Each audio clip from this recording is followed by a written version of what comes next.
ముంబైకి భారీ rain alert జారీ చేసింది వాతావరణ శాఖ. రాబోయే 24 గంటలు భారీ నుంచి అతి భారీ వర్షాలు కురిసే అవకాశం ఉందంది. ఇప్పటికే తెల్లవారుజాము నుంచి ముంబైలో వానలు పడుతున్నాయి.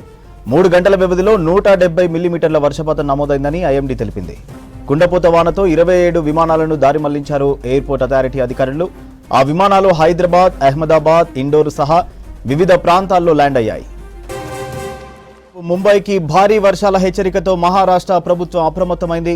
ముంపు ప్రాంతాల్లోని ప్రజలకు ఇబ్బంది లేకుండా చర్యలు తీసుకోవాలన్నారు సీఎం ఏక్నాథ్ షిండే. నగరంలో వరద నీరు నిలవకుండా అన్ని ఏర్పాట్లు చేయాలని అధికారులను ఆదేశించారు.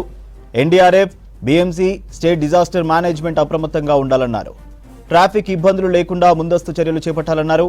అలాగే సముద్ర తీరం ప్రాంతాలకు ఎన్డీఆర్ఎఫ్ సిబ్బందిని తరలించామన్నారు సీఎం షిండే.